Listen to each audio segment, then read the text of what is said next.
Comment générer un échantillon aléatoire à partir d'une liste exhaustive de données?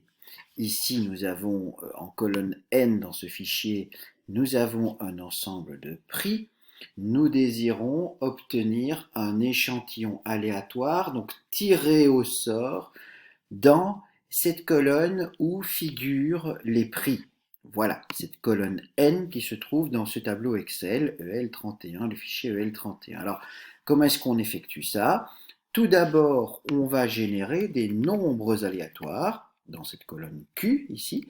On génère des nombres aléatoires grâce à la fonction randBetween, les deux arguments étant la borne inférieure et la borne supérieure. C'est-à-dire qu'on va générer aléatoirement un chiffre ici entre 1 et 5691. Le chiffre généré, on le voit ici en colonne, en cellule Q4, c'est 2626. Vous voyez ici ensuite, en Q6, nous générons le nombre 1434, ensuite 540, etc.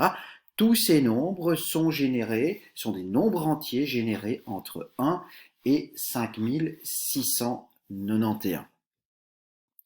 En français, on peut utiliser la fonction aléa point entre point borne. Donc on aura le même résultat en utilisant cette fonction et les deux paramètres qui vont avec. Alors, ensuite, on doit construire l'échantillon. Comment est-ce qu'on va faire pour construire l'échantillon? À partir de ces nombres aléatoires, on va utiliser la fonction offset ou la fonction décalage en français. Et offset va prendre un certain nombre de paramètres également, donc on va faire varier on va faire varier forcément la colonne Q qui se trouve ici. Les nombres aléatoires qui sont générés en colonne Q vont être utilisés pour obtenir les prix que nous générons dans l'échantillon aléatoire ici en colonne R. Et je prends ce 80 là, ce premier chiffre 80. Comment est-ce que nous l'obtenons? Eh bien, en utilisant cette fonction décalage, offset, qui a pour premier paramètre la référence qui est figée ici en N1.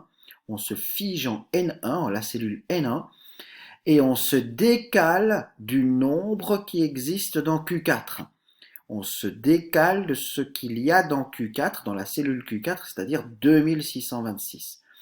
On se décale vers le bas.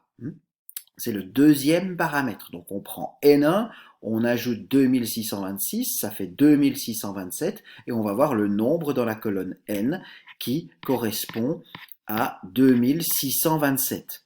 Donc si je descends ici, je vais naturellement obtenir en 2627, regardons ce qui se passe en 2627, j'obtiens bien le nombre 80 qui se trouve ici.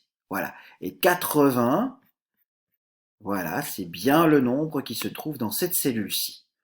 On a décalé, on est parti de la référence N1, on a ajouté Q4, ce qu'il y a dans Q4, vers le bas. 1 plus 2626, ça fait 2627.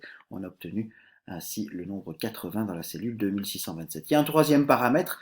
Le troisième paramètre, il permet de décaler vers la gauche ou vers la droite. Vous voyez, le second paramètre, il permet de décaler vers le bas ou vers le haut. Ici, vers le bas quand on met Q4, quand on le met positif. Q4 négatif, ça aurait été vers le haut.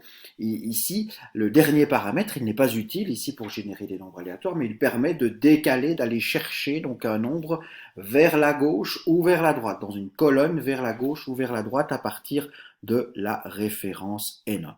Voilà, c'est pas important ici pour générer un nombre, générer un échantillon à partir d'une colonne. Ce qui est important par contre, c'est de bien utiliser les deux premiers paramètres de la fonction offset.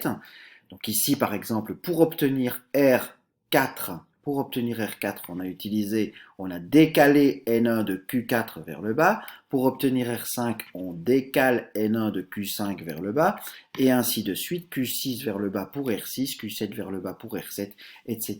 Voilà donc comment on peut se permettre, alors on le fait 100 fois, je pense ici, voilà, ici on arrive, on a un décalage qui va jusque 103, c'est-à-dire que l'échantillon qui a été généré ici en colonne R est un échantillon aléatoire, un échantillon IID tirées de cette colonne de prix et il y a 100 données dans ce sondage, dans ce tirage aléatoire simple.